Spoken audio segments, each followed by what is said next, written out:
Mike, sauti 1 2 1 2 1 2 1 2 1 2 1 2 1 2 1 2 1 2. Sauti iko sawa? Sawa kabisa. Good. Na huyu uko sawa? Huyu uonyesha.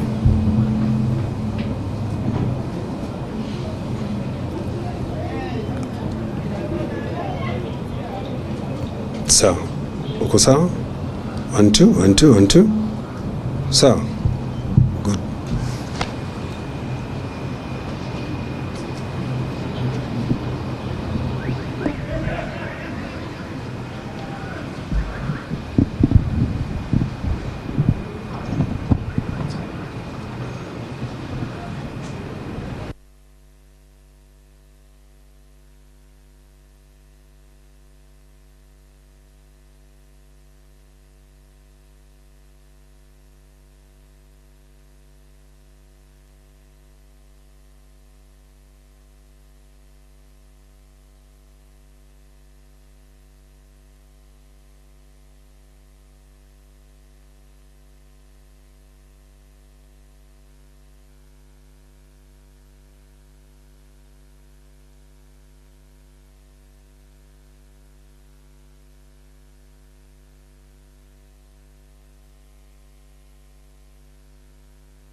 Let us know when you are ready.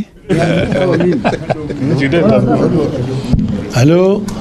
Hello. I can see Bwana Harusi.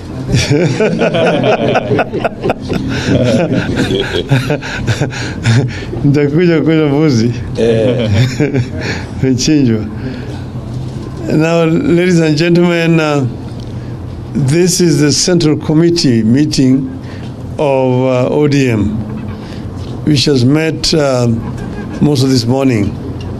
We have discussed several issues, and we have a statement that is going to be read to you on our behalf by the Secretary General of ODM, Honorable Edwin Sifuna. Karibu Mheshimiwa. Thank you, Excellency. Good afternoon, everyone.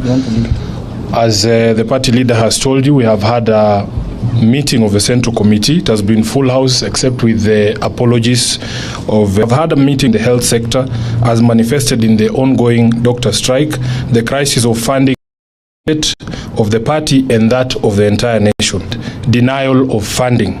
The political parties fund was established to enhance democracy.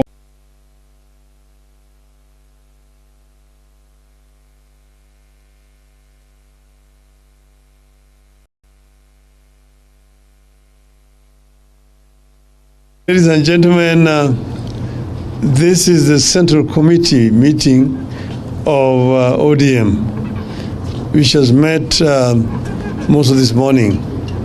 We have discussed several issues, and we have a statement that is going to be read to you on our behalf by the Secretary General of ODM, Honorable Edwin Sifuna. Karibu Mheshimiwa. Thank you, Excellency. Good afternoon, everyone.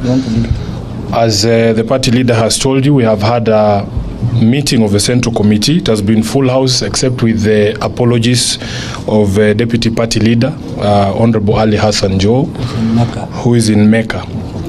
So this is the statement. We have had a meeting of the Central Committee, which is the top decision making organ of the Orange Democratic Movement Party. This meeting took place against a backdrop of ongoing efforts to reinvigorate the party through various activities, including but not limited to the holding of grassroots elections. There are also a number of emerging and running national issues affecting Mwananchi, among them the crisis in the health sector as manifested in the ongoing doctor strike, the crisis of funding in our schools and colleges, and the scam of subsidized fertilizer. The committee meeting therefore took stock of the state of the party and that of the entire nation. A key issue canvassed at this meeting is the dire state the party finds itself in as a result of a government-instigated denial of funding.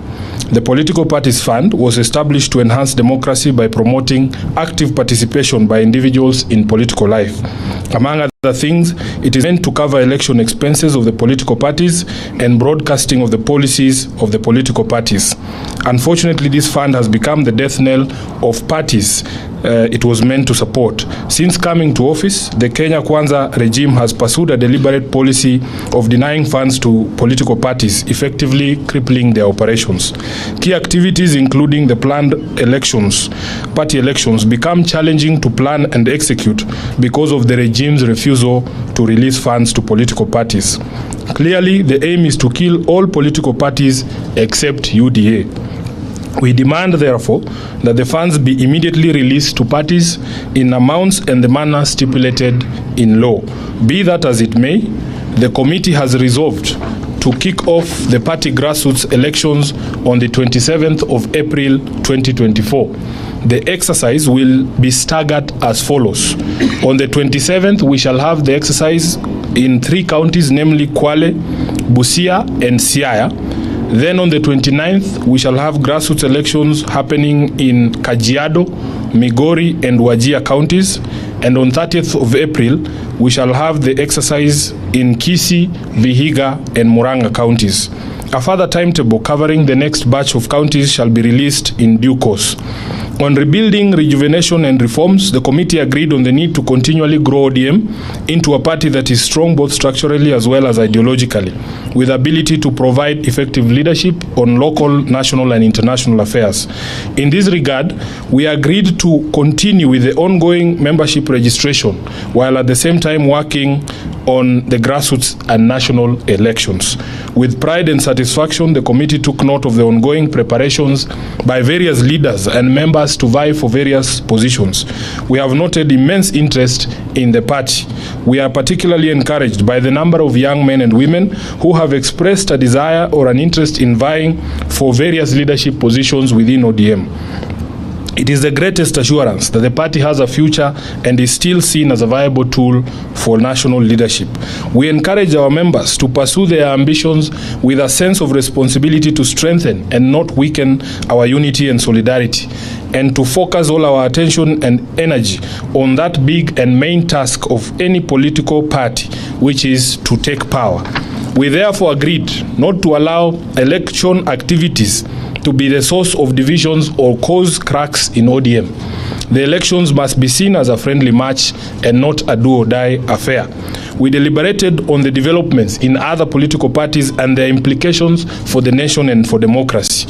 In particular, the committee expressed deep concerns over developments in the UDA party, where public officers paid by taxpayers from all political formations have been appointed as party officials to various organs. We are staring at the return of the party state system last seen in the 1980s, where party leaders and public servants were one and the same thing. What followed was a youth wing with watchdog or surveillance responsibilities over the entire nation. We take the position that this development is wrong. It is a recipe for chaos and dictatorship and partisanship in the management of public affairs. Consequently, we demand that all those people who have been named as UDA officials must immediately resign from public service. There is no way they will appears to be coordinated attempts to derail the implementation of the NADCO report. It is becoming apparent that some, if not all, of these court cases are state-sponsored. If indeed elements in the regime are having second accommodation and meals to thousands of Form 1s, teachers and parents fear that the Term 1 money may never be submitted and could end up in some people's pockets.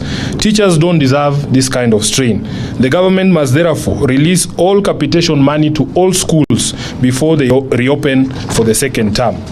We see an equally pedestrian and dismissive approach to the doctors' strike and its impact on ordinary Kenyans.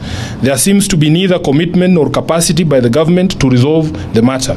We take the position that government must immediately respect and implement the 2021 court ruling which directed the Ministry of Health and the 47 county governments to implement the basic salary as per the agreed, signed and registered collective bargaining agreement of 2017-2021. In line with the demands of the striking doctors, the government must ring-fence health finances by operationalizing the Facility Improvement Fund. We support the call by doctors for the government to allocate at least 15% of its budget to health and to devolve the resources to the counties. We equally support calls by doctors for annual and incremental recruitment of doctors and other healthcare workers until the country attains the recommended levels of staffing for various levels of facilities. That is what the government does with teachers, police, and military. Finally, we have reviewed one of the most dubious scandals running in the country currently, the scandal of fake fertilizers being distributed to farmers by government agencies and also being disowned by those same agencies within government. It is a scam that goes to the heart of our very survival as a nation. Coming right in the middle of the planting season, the presence and distribution of fake fertilizer and seeds is nothing more than economic sabotage. We therefore reiterate that heads must roll. Officers at the Ministry of Agriculture and those at the Kenya Bureau of Standards and the National Cereals and Produce Board, who have direct responsibility for fertilizer, seeds, and certification, must immediately quit their positions and pave way for proper and professional investigations. Those found to be responsible for these criminal activities of supplying fake seeds and fertilizer must be charged with sabotage and engagement in organized criminal activity. The government must immediately devise new ways to procure, secure, and distribute quality fertilizer and seeds to farmers who are running out of time. We reiterate that in view of the current delays and confusion over fertilizers, the prices of a product be subsidized further and reduced from the current 2,500 for a 50 kg bag to 1,500 as a show of remorse and apology and respect to our farmers. That is the end of the statement. I am sure it is clear and there will be no questions. Perfect. Luka which?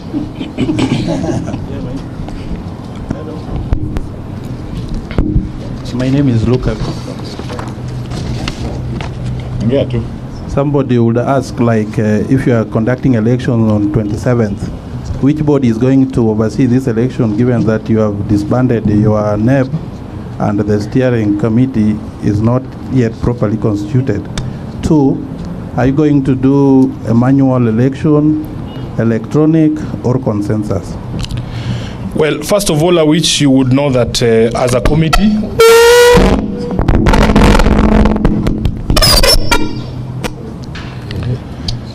yes, the Central Committee did propose certain changes to election management within the party. Those proposals were sent to the legal committee, who have drafted the necessary amendments to our instruments. The party will be having its next meeting next week on the 12th for 11th, yes, for adoption of those changes, and thereafter we will be holding a National Governing Council to adopt those changes. So we have our full timetable to ensure that all of those things are in place before the 27th.